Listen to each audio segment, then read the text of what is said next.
சுஸ்மிதா மிக அழகான பெண்களில் ஒருத்தி. நான் அவளை முதல் முறையாக பார்த்த போதே அவள் மீது என் மனதை கொடுத்து விட்டேன்.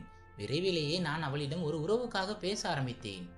சுஸ்மிதாவின் பெற்றோர் அதிக நேரம் எடுக்கவில்லை. உடனே சம்மதம் சொல்லிவிட்டார்கள்.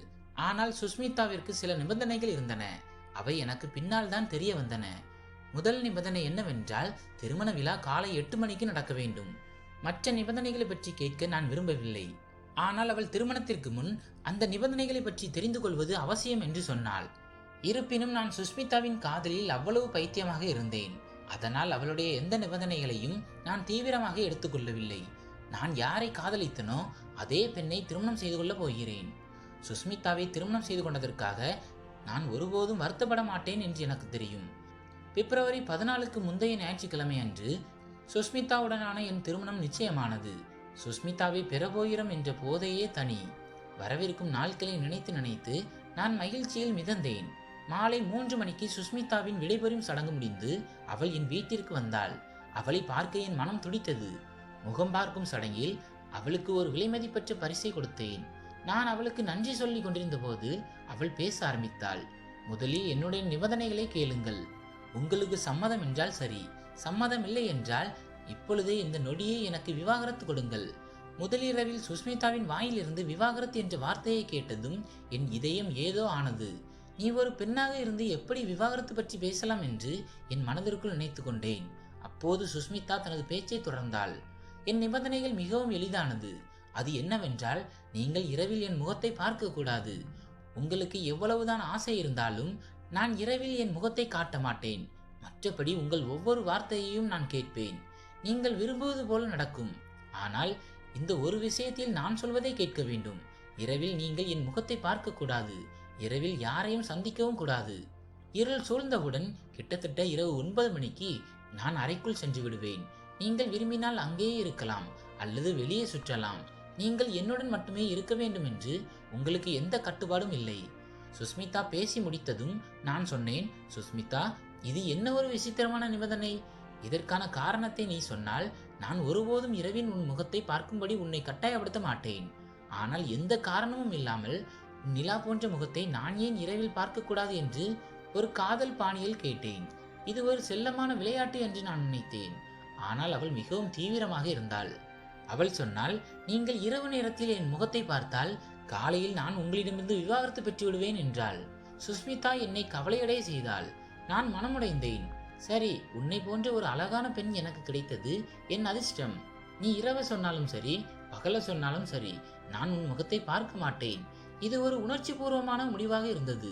திருமணம் முடிந்து முதல் வாரத்திலேயே அவளுடைய நிபந்தனையின் விலையை கொடுப்பது எவ்வளவு கடினம் என்று எனக்கு தெரிய வந்தது. நான் எப்போதெல்லாம் வெளியே செல்ல வேண்டியிருந்தாலும், இரவில் இரவு உணவு உண்ண வேண்டியிருந்தாலும் அல்லது நண்பர்கள் என்னை சாப்பிட அழைத்திருந்தாலும் சுஸ்மிதா என்னுடன் இருக்க மாட்டாள். மெதுவாக ரவியின் மனைவி இரவில் வெளியே வருவதில்லை என்ற விஷயம் அனைவருக்கும் பரவ ஆரம்பித்தது. சிலர் இதை சுஸ்மிதாவின் கற்பு என்று நினைத்தார்கள். ஆனால் இந்த விஷயத்தால் நான் மிகவும் சோர்வடைந்து விட்டேன். 1 வாரம் கடந்தது. சுஸ்மிதா விசித்திரமான நடவடிக்கைகளை செய்ய ஆரம்பித்தாள். அவள் எங்கள் அறையின் விளக்கை பழுதாக்கினாள். அதன் பிறகு வெளிப்புற உயர்களை கலற்றி எறிந்தாள். நான், சுஸ்மிதா, இது என்ன செயல் என்று கேட்டேன். அவள் சொன்னால், நான் இதை செய்கிறேன். ஏனென்றால் இரவில் நீங்கள் தவறுதலாக கூட லைட்டை ஆன் செய்து என் முகத்தை பார்க்காமல் இருக்க வேண்டும். சுஸ்மிதாவின் பேச்சை கேட்டு எனக்கு சந்தேகம் அதிகமாகியது. அவளுடைய முகத்தை இரவில் பார்ப்பதற்கு அப்படி என்ன இருக்கிறது? ஆனால் நாங்கள் இருவரும் செய்திருந்த வாக்குறுதியில் நான் உறுதியாக இருந்தேன். அன்று இரவு சுஸ்மிதா மிகவும் பரபரப்பாக இருந்ததை பார்த்தேன். அவள் அடிக்கடி உள்ளேயும் வெளியேயும் சென்றாள். சில சமயங்களில் தன் முகத்தின் மீது கை வைத்து பிரார்த்தனை செய்தாள். அவளுடைய இந்த பரபரப்புக்கான காரணம் என்ன? நடப்பது என்ன என்று எனக்கு புரியவில்லை. அப்போது நான் அவளிடம் எதுவும் சொல்லவில்லை. ஆனால் சுஸ்மிதாவின் இந்த தவிப்பிற்கு ஒரு காரணம் இருக்கிறது என்பதை நான் புரிந்து கொண்டேன். அவள் எல்லா நேரமும் யாருக்கோ காத்திருப்பது போல் இருந்தாள். அவளுடைய கண்கள் போனில் இருந்தன. போன் வந்தவுடன் மெல்லிய குரலில் பேச ஆரம்பித்தாள். எங்களுக்கிடையே சந்தேகம் எதுவும் இல்லாததால் நான் ஒருபோதும் அவள் பேசுவதை கேட்க முயற்சித்ததில்லை. ஆனால் ஒரு நாள் சுஸ்மிதா பேசி முடித்த பிறகு நான் அவளுடைய போனை எடுத்து பார்த்தேன். அவள் வேறு ஒருவருடன் பேசுகிறாள். அது அவளுடைய பெற்றோர் அல்ல. அவள் வேறு ஒரு ஆணுடன் பேசுகிறாள். சுஸ்மிதா கடைசியாக போனில் பேசிய போது நான் ஒரு ஆண் குரலை கேட்டேன். அதனால் சுஸ்மிதா வேறு ஒருவனுடன் பேசுகிறாள் என்று நான் முடிவு செய்தேன். அந்த கணத்தில் என் வாழ்க்கையின் அமைதி பறிபோனது. மனைவி அழகாக இருந்தாள், ஆனால் நம்பகமானவளாக இல்லை. சுஷ்மிதாவிடம் பேசுவதற்கு பதிலாக இந்த விஷயத்தின் மூல காரணத்தை கண்டுபிடிக்க முயற்சிப்பேன் என்று நினைத்தேன். மேலும் விரைவில் இரவு நேரத்தில் சுஷ்மிதாவின் முகத்தை பார்ப்பேன். அப்போதுதான் எனக்கு இந்த விஷயம் என்னவென்று புரியும்.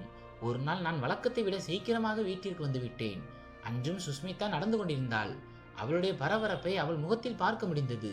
என்னை பார்த்ததும் அவளது ஆச்சரியம் கண்களில் தெரிந்தது.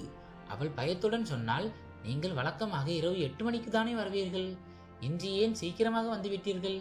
அவளது ஆச்சரியத்தை பார்த்து எனக்கு கோபம் வந்தது. ஏன், நான் போன பிறகு நீ அப்படி என்னதான் செய்கிறாய்? நான் சீக்கிரம் வந்ததால் உனக்கு இவ்வளவு ஆச்சரியமாக இருக்கிறது என்று கோபத்துடன் கேட்டேன். இல்லை இல்லை, அப்படி எதுவும் இல்லை என்று சுஷ்மிதா சமாளிக்கும் விதத்தில் சொன்னாள். அதே நேரத்தில் கதவு மணி அடித்தது. நான் சந்தேகத்துடன் சுஷ்மிதாவை பார்த்தேன். சுஷ்மிதாவின் முகம் நீல நிறமாக மாறியது. நான் கதவை திறந்தேன். அங்கே போலீஸ் சீருடையில் ஒருவன் நின்று கொண்டிருந்தான். அந்த கணத்தில் என் முன் வேறு யாராவது இருந்திருந்தால் நான் ஒருவேளை சண்டையிட்டிருப்பேன். ஆனால் இன்ஸ்பெக்டர் விக்ரமை என் முன் பார்த்ததும் என் கோபமெல்லாம் நுரை போல அடங்கிவிட்டது. இன்ஸ்பெக்டர் விக்ரம் என்னுடைய நண்பன். நாங்கள் இருவரும் நீண்ட நாட்களாக ஒருவரை ஒருவர் அறிந்தவர்கள். நாங்கள் பேசிக்கொண்டும் இருந்தோம். ஆனால் இப்போது பல நாட்களாக சந்திக்கவில்லை. கிட்டத்தட்ட 2 வருடங்களாக நாங்கள் சந்திக்கவில்லை என்றே சொல்லலாம். அவர்கள் எங்கள் பகுதியில் இன்ஸ்பெக்டர் என்று எனக்கு தெரியும். ஆனால் என் வேலை காரணமாக அவரை சந்திக்க முடியவில்லை. திடீரென்று விக்ரமை கண்டது எனக்கு ஆச்சரியமாக இருந்தது. ஆனால் அவன் ஆச்சரியப்பட அதிக நேரம் கொடுக்கவில்லை. என் கழுத்தை கட்டிப்பிடித்தான். எங்கே இருந்தாய் நண்பா? இவ்வளவு நாட்களாக சந்திக்கவே இல்லையே என்று கேட்டான். இன்ஸ்பெக்டரின் பாணி முற்றிலும் சாதாரணமாக இருந்தது. நான் அவனை உள்ளே வரவேற்பறைக்கு அழைத்து வந்தேன். ஆனால் இன்ஸ்பெக்டரை நான் ஒருபோதும் என் வீட்டிற்கு அழைத்து வந்ததில்லை. பிறகு நான் இங்கேதான் இருக்கிறேன் என்று அவனுக்கு எப்படி தெரியும் என்று எனக்கு ஆச்சரியமாக இருந்தது. பேசிக்கொண்டே நான் விக்ரமிடம் கேட்க முயற்சித்தேன். நண்பா, இது என்ன கேள்வி? நாங்கள் போலீஸ்காரர்கள். எங்கள் பகுதியில் உள்ள ஒவ்வொரு நபரையும் பற்றி எங்களுக்கு தெரியும் என்று விக்ரம் சொன்னான். விக்ரமின் பேச்சை கேட்ட பிறகும் எனக்கு சமாதானம் கிடைக்கவில்லை. ஏனென்றால் சுஷ்மிதா விக்ரமிற்காக காத்திருந்ததை பார்த்தேன். அவள் நடந்து கொண்டிருந்த விதத்தை பார்த்தால் அவள் யாரோ ஒருவருக்காக காத்திருக்கிறாள் என்று எனக்கு தெரியும். தற்செயலாக அந்த நபர் விக்ரமாய் மாறிவிட்டான். அதனால் விக்ரம் என்னை பார்க்க வந்ததாக பாசாங்கு செய்தான். இப்போது எனக்கு ஓரளவு விஷயம் புரிய ஆரம்பித்தது. ஆனால் விக்ரம் மற்றும் சுஷ்மிதாவிற்கு இடையே என்ன நடக்கிறது என்பதை நான் தெரிந்து கொள்ள விரும்பினேன். அதனால் நான் சுஷ்மிதா மீது சந்தேகிப்பதை நிறுத்திவிட்டேன். என் மனதில் எதுவாக இருந்தாலும் அதை என் இதயத்திலேயே வைத்துக் கொண்டேன். சுஷ்மிதாவின் மீது எந்தவித சந்தேகத்தையும் வெளிப்படுத்தவில்லை. ஒரு நாள் என் மனைவி சுஷ்மிதா என்னை ஏமாற்றுகிறாள் என்றால் அவள் நினைத்து பார்க்காத ஒரு விஷயத்தை நான் அவளுக்கு செய்வேன் என்று நினைத்தேன். என் மனதிற்குள் 2வது திருமணத்திற்கு தயாராக ஆரம்பித்தேன். ஆனால் முதலில் ஒருமுறை என் தரப்பில் இருந்து எல்லாவற்றையும் சரி செய்து கொள்ள வேண்டும் என்று நினைத்தேன். அன்று இரவு நான் சுஷ்மிதாவின் முகத்தை பார்க்க விரும்பினேன். சுஷ்மிதா ஏன் இரவில் தன் முகத்தை என்னிடமிருந்து மறைக்கிறாள் என்று நான் தெரிந்து கொள்ள விரும்பினேன். அதனால் அவளுடைய விக்ரம் பற்றிய சந்தேகம் தீர்ந்து போகும். ஆனால் முதலில் அவளுடைய முகத்திரையை கிழிப்பது அவசியம். இரவு நேரத்தில் அறையின் விளக்கு அணைக்கப்பட்டிருந்ததால் நான் என் அருகில் ஒரு சிறிய டார்ச் லைட்டை வைத்திருந்தேன். சுஷ்மிதா என்னிடம் வந்தபோது அவள் கடைசி நேரத்தில் ஓடிவிடாமல் இருக்க நான் அவளுடைய கையை பிடித்தேன். பிறகு என் சட்டை பையிலிருந்து டார்ச் லைட்டை எடுத்து அவள் முகத்தின் மீது வெளிச்சம் பாய்ச்சினேன். என் கீச்சல் சத்தம் வெளியே வரவில்லை. ஆச்சரியத்தில் என்னால் பேச முடியவில்லை. சுஷ்மிதா, இவ்வளவு பெரிய ஏமாற்றத்தை நீ எனக்கு கொடுத்து விட்டாய். ஏன் இவ்வளவு பெரிய விஷயத்தை என்னிடமிருந்து மறைத்தாய்? நான் உன்னை உண்மையாக காதலித்தேன். இதை நீ செய்ய வேண்டிய அவசியம் என்ன? வெறுப்புடன் சுஷ்மிதாவை பார்த்தேன். அவள் முகத்தின் நிறம் முற்றிலும் மாறிவிட்டது. நான் உங்களுக்கு எல்லாவற்றையும் சொல்கிறேன். கடவுளுக்காக என் பேச்சை கேளுங்கள். என் மீது உங்களுக்கு இருக்கும் எல்லா சந்தேகங்களையும் நான் போக்குவேன். நீங்கள் என் மீது கொண்டிருக்கும் சந்தேகம் நியாயமானது. நான் உங்களுக்கு எல்லாவற்றையும் சொல்கிறேன். உட்காருங்கள். சுஷ்மிதா அழுதவாறே என் காலில் விழுந்து அமர்ந்தாள். அவள் அத்தனை கெஞ்சினாள். என்னால் அவளை ஒதுக்கி தள்ள முடியவில்லை. சொல் சுஷ்மிதா, என்ன விஷயம்? ஏன் அப்படி செய்தாய்? விக்ரமுக்கும் உனக்கும் என்ன தொடர்பு? நான் இப்போது மிகவும் அமைதியாக அவளிடம் கேட்டேன். ஏனென்றால் இந்த பெண் என்னை ஏமாற்றினாள். நான் அவளுக்கு மறக்க முடியாத துயரத்தை கொடுத்து 2வது திருமணம் செய்து கொள்வேன் என்று முடிவு செய்திருந்தேன். அப்போது சுஷ்மிதா சொன்ன விஷயத்தை கேட்டு என் இதயம் கவலை கொண்டது. உங்களுக்கு தெரியும் எங்கள் குடும்பம் எவ்வளவு நவீனமானது என்று. என் அம்மா அப்பாவை என்னிடமிருந்து தூரமாகவே பார்த்தேன். அவர்கள் என்னை வேலைக்காரர்கள் பொறுப்பில் விட்டுவிட்டு தங்கள் வேலைகள் மற்றும் தொழிலுக்காக வெளியே சென்று விடுவார்கள். நான் அம்மாவிடம் ஏதாவது பேச முயன்றால் அவர் எனக்கு பணத்தை கொடுப்பார் அல்லது ஷாப்பிங்கிற்கு அழைத்து செல்வார். எனக்கு தேவை பாசம். நான் அவர்களுடைய அன்புக்கு ஏங்கினேன். ஆனால் அம்மா ஒருபோதும் என்னை பார்க்கவில்லை. அந்த பணம் என் மனதிற்குள் நிறைய விரக்தியை உருவாக்கியது.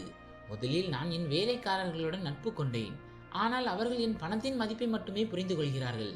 என் உணர்வுகளை மதிப்பதில்லை என்பதை நான் உணர்ந்தபோது நான் வேலைக்காரர்களுடன் பேசுவதையும் நிறுத்திவிட்டேன். இப்போது எனக்கு நிறைய விரக்தி இருந்தது. என் மனம் மிகவும் கவலையாக இருந்தது. நான் சோகமாக இருந்தேன். நான் அம்மாவுக்கு போன் செய்தால் அது தாமதமாகும் என்று நினைத்தேன். நான் காரை எடுத்துக்கொண்டு அம்மாவின் அலுவலகத்திற்கு சென்றேன். ஆனால் அலுவலகத்தில் கதவுக்குள் நுழைந்ததும் உள்ளே இருந்த காட்சியை கண்டு என் இதயம் நொறுங்கி போனது. என் அம்மாவை பற்றி என்னால் அப்படி நினைக்கவே முடியவில்லை. ஆனால் என் அம்மா தனது வெட்கத்தை மறந்துவிட்ட அளவுக்கு நவீனமாகிவிட்டார். அந்த ஒரு கணம் எனக்குள் கிளர்ச்சியை உருவாக்கியது. மற்றவர்களுக்கு நல்வழிகளை கற்பிக்கும் பெண்களை நான் வெறுத்தேன்.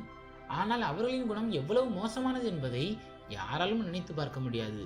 என் அம்மாவின் மீது வெறுப்பு ஏற்பட்ட போது என் குணமும் மாறிவிட்டது. நான் இரவு விடுதிகளுக்கு செல்ல ஆரம்பித்தேன். நான் அப்படி நடந்து கொண்டேன். அனைவரும் என் பக்கம் ஈர்க்கப்பட்டார்கள். அந்த நேரத்தில் நான் எதுவும் செய்யவில்லை.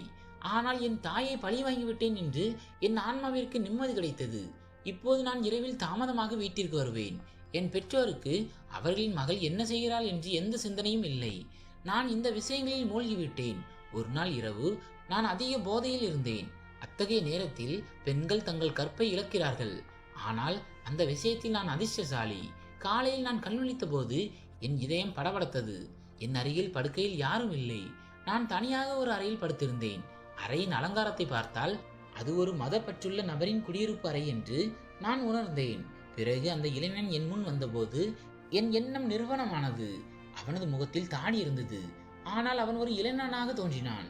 என்னை பார்த்து அவன் தன் பார்வையை தாழ்த்தி கொண்டான். அவன் சொன்னான், நேற்று இரவு ஒரு கட்டாயத்தின் காரணமாக நான் இரவு விடுதிக்கு சென்றேன். அங்கே எனக்கு ஒரு வேலை இருந்தது. அங்கே நான் உன்னை மயக்கமடைந்த நிலையில் கண்டேன். உன் மீது அக்கறை கொண்டு நான் உன்னை என் வீட்டிற்கு அழைத்து வந்தேன். நீங்கள் நலமாக இருக்கிறீர்கள் என்று நம்புகிறேன். வாருங்கள், நான் உங்களை உங்கள் வீட்டில் விட்டுவிடுகிறேன் என்றான். அந்த இளைஞன் மீது எனக்கு கடுமையான கோபம் வந்தது. மேலும் அவனுடைய தோற்றமும் எனக்கு இன்னும் அதிக வெறுப்பை உருவாக்கியது. அன்று அவன் என்னை தனது வீட்டில் விட்டுவிட்டு சென்றான். அவன் மீது எனக்கு எந்த பரிதாபமும் இல்லை. நான் அவனுக்கு நன்றி கூட சொல்லவில்லை. ஒருவேளை என் அம்மாவை நான் எப்போதும் வெறுத்த அந்த தோற்றத்தை கொண்டிருந்ததே அதற்கு காரணமாக இருக்கலாம். அந்த தாடி வைத்தவர்கள் மீது என் மனதிலும் அதே வெறுப்பு இருந்தது. ஆனால் அந்த மனிதன் என்னை துரத்துவதை நிறுத்தவில்லை. அவன் மீண்டும் மீண்டும் என் பின்னால் வந்து நான் உன்னை காதலிக்கிறேன் என்று சொன்னான். இதை என் தோழிகள் பார்த்தபோது, ஏன் அவனை விட்டு உன் உயிரை காப்பாற்றிக் கொள்ளவில்லை? அவன் எல்லா நேரத்திலும் உன்னை துரத்துகிறான், தொந்தரவு செய்கிறான். இது இப்படியே போனால் மற்ற சிறுவர்கள் உன்னை பார்த்து பயப்பட ஆரம்பிப்பார்கள். அவன் தோற்றத்தை பாருங்கள், எவ்வளவு ஆபத்தானவன் போல தெரிகிறான் என்று சொன்னார்கள். என் தோழிகளின் பேச்சை கேட்ட பிறகு அந்த பையனுக்கு ஒரு பாடம் கற்பிக்க நான் நினைத்தேன். அந்த பையன் பெயர் சுரேஷ். ஒரு நாள் அவன் என்னுடன் பேச முயன்ற போது நான் சொன்னேன், மாலை நேரத்தில் உனது தைரியத்தை நீ காட்ட வேண்டும். என் தோழிகள் முன்னால் நீ உன்னை நிரூபிக்க வேண்டும். அப்போதுதான் உனக்கு ஒரு வாய்ப்பு கிடைக்கும் என்றேன். என் பேச்சை கேட்டு அவன் மிகவும் மகிழ்ச்சி அடைந்தான். அடுத்த நாள் இரவு நான் விடுதியில் இருந்து வெளியே வந்தபோது அவன் என் முன்னால் நின்றான். விசுவாசத்துடன் என் காதலுக்காக அவன் அங்கே வந்திருந்தான். ஒருவன் தினமும் என்னை தொந்தரவு செய்வதாக நான் போலீஸில் சொல்லியிருந்தேன். நான் இப்போதே கால் செய்தேன். போலீஸ் 2 நிமிட பயணத்தில் எங்களுடன் வந்துவிட்டது. அவர்கள் அந்த பையனுக்கு கைவிலங்கு போட்டு போலீஸ் வேனில் ஏற்றி கொண்டு சென்றனர். நான் என் தோழிகளுடன் கலகலவென்று சிரித்தேன். அவன் இவ்வளவு முட்டாளாக இருப்பான் என்று நான் நினைக்கவில்லை. அவனை காவல் நிலையத்திற்கு அனுப்பியது என் இதயத்திற்கு நிம்மதி அளித்தது. ஆனால் மறுநாள் என் தோழிகளின் தூண்டுதலின் பேரில் அவனுடைய நிலை என்னவென்று விசாரிக்க நான் காவல் நிலையத்திற்கு சென்றேன். ஆனால் காவல் நிலையத்திற்கு சென்றபோது என் இதயம் நொறுங்கி போனது. போலீஸ்காரர்கள் அடித்ததில் அவன் முகம் மோசமாக மாறியிருந்தது. அவன் மிகவும் மோசமாக தெரிந்தான். முகத்தில் இரத்த கரைகள், கண்களுக்கு அருகில் காயங்கள், கண்கள் வீங்கி இருந்தன. அவனை கண்டதும் எனக்கு வருத்தம் ஏற்பட்டது. அவன் கண்களில் பெரிய கண்ணீர் துளிகள். என்னை பார்த்து அவன் வானத்தை பார்த்தான். என் வாழ்க்கையை நான் கடவுளிடம் ஒப்படைத்து விட்டேன். உன் இரவு ஒருபோதும் அமைதியானதாக இருக்காது என்று சொன்னான். அவனுடைய சாபம் என்னுள் ஆழமான அதிர்வை ஏற்படுத்தியது. ஆனால் நான் எந்த விதமான கவலையையும் வெளிப்படுத்தவில்லை. கிட்டத்தட்ட காலை 9 அல்லது 10 மணி இருக்கும்போது நான் என் தோழிகளுடன் அவனை சந்திக்க சென்றேன். நாங்கள் இரவு முழுவதும் விழித்திருந்து பகலில் தூங்குவது வழக்கம். ஏனென்றால் என் பெற்றோர் தங்கள் மகளை பற்றி கவலைப்படவில்லை. ஆனால் அன்று இரவு நான் மாலையில் தூங்கி எழுந்தபோது என் முகத்தில் ஒரு எரிச்சலை உணர்ந்தேன். வெப்பத்தின் காரணமாக இருக்கலாம் என்று நான் நினைத்தேன். ஆனால் இந்த எரிச்சல் அதிகரித்தது. இரவு 8 மணிக்கு நான் கண்ணாடியில் என் முகத்தை பார்த்தபோது தழும்புகள் நிறைந்த என் முகத்தை பார்த்து என் கீச்சல் சத்தம் வெளிப்பட்டது. என் முகத்தை பார்த்து எனக்கு அழுகை வந்தது. காலையில் நான் தூங்கிக் கொண்டிருந்தேன். அதனால் அதே நேரத்தில் மருத்துவமனைக்கு சென்று மருந்து வாங்கி வருவேன். அதனால் இந்த கஷ்டத்திலிருந்து விரைவில் விடுபடலாம் என்று நினைத்தேன். அந்த மருத்துவர் எனக்கு ஒரு மருந்து கொடுத்தார். அதை பயன்படுத்திய பிறகு எனக்கு சிறிது நிம்மதி கிடைத்தது. காலையில் என் முகத்தில் இருந்த தழும்புகள் அனைத்தும் மறைந்து விட்டன. நான் கடவுளை பிரார்த்தனை செய்தேன். ஆனால் அடுத்த இரவு அது மீண்டும் நடந்தது. மாலையில் என் முகத்தில் அப்படி தழும்புகள் தோன்ற ஆரம்பித்தன. என் நிலைமை மோசமானது. என்னால் பேசுவது கடினமாக இருந்தது. நான் மருத்துவரிடம் சென்று கடுமையாக சண்டையிட்டேன். அவர் எனக்கு தவறான மருந்து கொடுத்து விட்டார் என்று. ஆனால் 2-3 மருத்துவர்களை மாற்றி பார்த்தபோது நான் நினைப்பது போல என் நோய் அவ்வளவு எளிதில் என்னை விட்டு விலகப் போவதில்லை என்று எனக்கு தெரிய வந்தது. அதன் பிறகு நான் என்னவெல்லாம் செய்தேன். ஆனால் இந்த தழும்புகள் மறையவில்லை. எனக்கு அந்த பையனின் சாபம் கிடைத்து விட்டது. கடவுளுக்கு தெரியும் இப்போது அவன் என்ன நிலையில இருக்கிறான் என்று. அவன் என்னை சந்திக்க வேண்டும். நான் அவனிடம் மன்னிப்பு கேட்க விரும்புகிறேன். சுஸ்மிதாவின் பேச்சை கேட்டபோது நான் ஆச்சரியப்பட்டேன். அப்பாவியாக இருப்பது என்பது வயதுடன் தொடர்புடையது அல்ல. 40 வயதிலும் ஒரு 18 வயது பெண்ணை போல அப்பாவியாக இருக்கும் பெண்களை நான் பார்த்திருக்கிறேன். ஆனால் என் மனைவியின் வாயிலிருந்து இந்த கதையை கேட்டபோது என் மனம் வருத்தமடைந்தது. விக்ரம் என்னை பொறுத்தவரை அவன் சுரேஷை பற்றிய தகவல்களை அவளிடமிருந்து பெறுவதாக சொன்னான். ஆனால் சுரேஷ் எங்கே போனான் என்று யாருக்கும் தெரியாது. விக்ரம் எனக்கு உறுதியளித்ததால் நான் சுஷ்மிதாவின் வார்த்தைகளை நம்பினேன். ஆனால் என் மீது எனக்கு பெரும் சந்தேகம் இருந்தது. என்னால் அவளை முன்பு போல ஒருபோதும் நம்ப முடியவில்லை. இரவில் அவளுடைய முகத்தை பார்க்காததால் ஒரு விசித்திரமான குறைபாட்டை உணர்கிறேன். நான் 2வது திருமணம் செய்து கொள்ள வேண்டும் என்று விரும்புகிறேன். ஆனால் சுஷ்மிதாவின் நிலையை பார்த்தால் அதற்கு காரணம் அவள்தான் என்று நான் நினைக்கவில்லை. நடந்தது நடந்துவிட்டது. ஆனால் இப்போது சுஷ்மிதா தன் வாழ்க்கையை மாற்றிக்கொண்டாள். என் கருத்தின்படி அவளுடைய கடந்த காலத்திற்கான தண்டனை அவளுக்கு கிடைத்து விட்டது. நண்பர்களே, இந்த கதை உங்களுக்கு பிடித்திருந்தால் வீடியோவை லைக் செய்யுங்கள். நமது சேனலை சப்ஸ்கிரைப் செய்து கொள்ளுங்கள். நன்றி.